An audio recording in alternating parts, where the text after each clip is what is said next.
This is Kevin Held. He's holding a piece of a quilt honoring lives lost on 9/11. He wouldn't agree to talk to AP on camera, but he did allow a picture of the quilt sections. The American Quilt Memorial Project is a very successful charity, raising money from elementary school penny drives, T-shirt sales, and contributions, over $700,000. Projected to cover 25 football fields, the charity never created a finished quilt. After 8 years, there are a few hundred decorated sheets inside an Arizona storage unit. And Kevin Held lives in Weslaco, Texas, on the U.S.-Mexican border. An AP investigation shows that much of the $700,000 disappeared from the charity as salary, travel expenses, and benefits for Kevin Held. Father Jude Duffy of the St. Lawrence Friary in Beacon, New York, befriended Held years ago in Tampa, Florida. To his surprise, Duffy was named chairman of the board of Stage One Productions, the charity managing the American Quilt Memorial Project. Certainly, it seems to be that we were duped entirely by whatever he had in mind. I don't know what that is. But I would call it a scam or a clever scheme. So clever, in fact, that Held went from being an odd-job handyman to a new full-time job and paid himself $230,000 in salary and benefits over 6 years from the charity. He's charged more than $170,000 in travel and tour expenses in the same 6 years, money he says he spent promoting the quilt.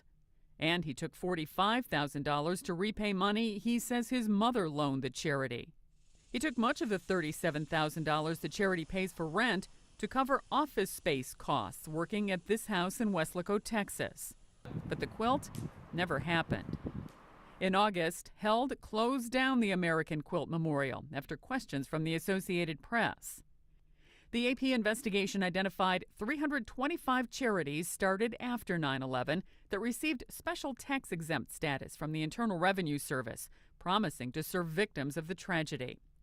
10 years later, more than a third are still operating. One such charity is the America's 9/11 Foundation, run out of this house in Leesburg, Virginia.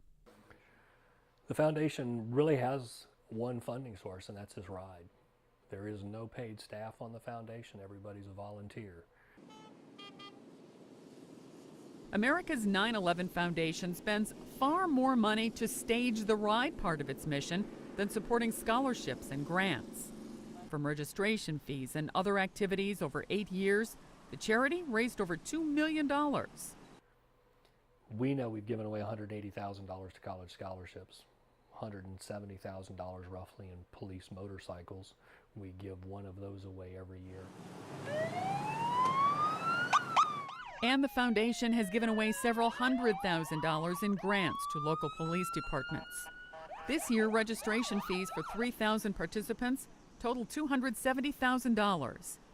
Seth says the foundation pays for food, fuel for bikers, and hotel rooms for police escort officers at a cost of $170,000. He estimates nearly 2/3 of the fees went to cover the costs of the ride, leaving just over a third for scholarships, Harleys, and police department help. Still, the ride is a solemn procession of remembrance. Americans continue to give to 9/11-related causes, but the focus has shifted from sending cash aid to victims to creating more concrete symbols of remembrance. Sandy Kozel, The Associated Press.